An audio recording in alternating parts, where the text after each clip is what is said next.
இன்னும் ஐபிஎல்லில் இந்த டீமை நம்பிட்டு தான் இருக்கீங்களா?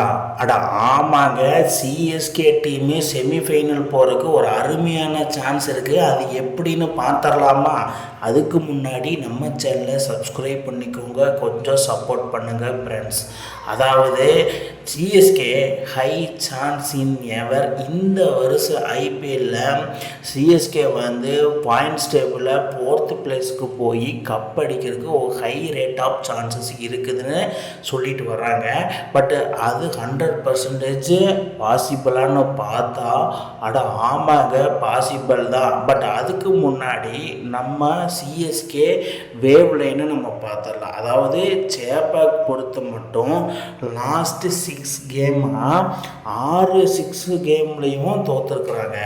பட் இதன் மூலயமா சிஎஸ்கேக்கு crucial backfire and downfall ஆகிருக்குது. பட்டு இன்னி வரப்போகிற காலகட்டத்தில் சென்னை சேப்பாக் ஸ்டேடியம் ஹோம் ஸ்டேடியமான சிஎஸ்கே மேட்சஸ் இருக்குது. ஸோ அதில் வின் பண்ணிட்டா ஈஸியாக பிளே ஆஃபுக்கு போகலாம் அப்படிங்கிற மாதிரி பல நெட்டிசன்ஸ் சொல்லிட்டு வர்றாங்க. பட் அவங்க போகணும்னா இந்த சில பிளேயர்ஸ் மட்டும் அடிக்காமல் எல்லாரும் கான்ட்ரிபியூட் பண்ணால் ஈஸியாக வின் பண்ணலாம். அதாவது ஒரு டீம் ஜெயிக்கிறோம்னா டீமில் இருக்கிற 2-3 பேர் பர்ஃபார்மன்ஸ் பண்ணால் பத்தாது.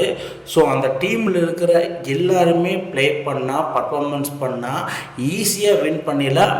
மெயினாக இவங்க 2 பேர்த்தோட பர்ஃபார்மன்ஸை வச்சு எத்தனை நாள் தான் சிஎஸ்கே முட்டு கொடுப்பாங்க. அதாவது ஸ்பின்னிங் ட்ராக்கு ஸ்பிட்ச் ஆன் தி கண்டிஷனில் இருந்தால் இவங்க 2 பேர்த்துக்கு மேட்ச் சாதகமாக திரும்ப வாய்ப்பு இருக்குது. பட்டு ஸ்டேடியத்தில் பிச்சில் டியூ இருந்தால் இவங்களோட பவுலிங் ரொம்ப டவுன்ஃபாலுக்கு போய் ரொம்ப வீக்காக இருக்கும்.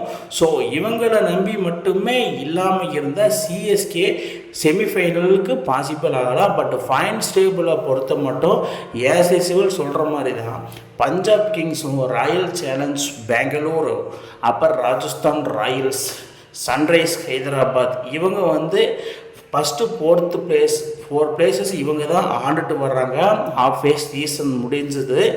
So Punjab Kings, Royal challenge Bengaluru இவங்க 2 பேர் ஈஸியாக ஃபஸ்ட்டு 2 பிளேஸ்க்கு த்ரூ ஆகிடுவாங்க எனக்கு தெரிஞ்ச. But Rajasthan Sunrisers first half எப்போவுமே, அதாவது சீசன் ஸ்டார்ட் பண்ணலேருந்து எல்லா வருஷம் ஐபிஎல்லையும் ஃபஸ்ட் ஹாஃபில் ஃபுல்லாமே ராஜஸ்தானும் சன்ரைஸும் வேறு லெவல் வெறித்தனமாக ஆடுவாங்க. பட் செகண்ட் ஹாஃபில் அதை கோட்டை விட்டுருவாங்க, தாக்கு பிடிக்க முடியாது. ஸோ அதனால் சென்னை சூப்பர் கிங்ஸ்க்கு ஈஸியாக ஒரு வாய்ப்பு இருக்குது.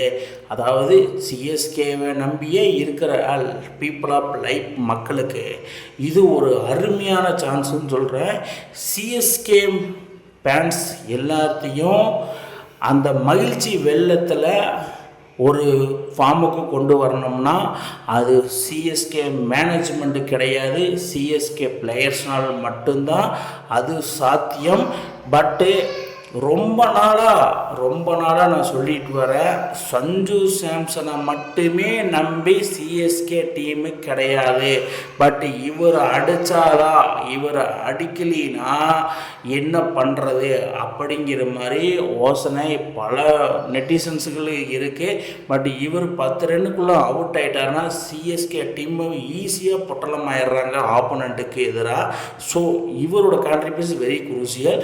பட் இது மட்டும் நடந்தா சிஎஸ்கே ஈஸியாக செமிஃபைனல், வேறு எந்த ஒரு இதுவும் கிடையாது. இவர் மட்டும் உள்ளே வந்தால் அன்ன போஸ்டில் உள்ளே போயிடுவாங்க. இவர் உள்ளே வந்தால் மட்டும் சிஎஸ்கே ஃபேன்ஸு மகிழ்ச்சி வெள்ளத்தில் ஈஸியாக வந்து மேட்ச் ஸ்டேடியத்தில் பார்ப்பாங்க. பட் அது நடக்குமா பாசிபிள். பட்டு ரோஹின் இன்ஜுரியிலேருந்து ஃபுல்லாக ரெக்கவர் ஆகாட்டியும் ஓரளவுக்கு ரெக்கவரி ஆகி வந்துட்டு இருந்தார். பட் மறுபடியும் இன்னொரு இன்ஜுரி ஆகிருக்கு தான். இது மட்டும் அஃபீஷியலாக இன்னும் வரல, அன்அஃபீஷியல் நியூஸஸாக தான் இருக்குது. அது அப்படியே தான் இருக்கணும் அப்படிங்கிற மாதிரி தான் சிஎஸ்கே ஃபேன்ஸ் எல்லாருமே வேண்டிகிட்டு இருப்பாங்க. பட் தோனி மட்டும் உள்ளே வந்தால் களைகட்டும், அது மட்டும் எல்லாத்துக்குமே தெரியும். சிஎஸ்கே கம்பேக் கொடுத்து செமிஃபைனல் ஸ்பாட் போகுமா போகாதான்னு கீழே கமெண்ட் பாக்ஸில் கமெண்ட் பண்ணுங்கள் மக்களே. இந்த மாதிரி இன்ட்ரெஸ்டிங் கிரிக்கெட் வீடியோவை தெரிஞ்சுக்க நம்ம சேனலை சப்ஸ்கிரைப் பண்ணுங்கள், லைக் அண்ட் கமெண்ட் பண்ணுங்கள். மேலும் மேலும் உங்களுக்கு வீடியோ வந்துகிட்டே இருக்கும்.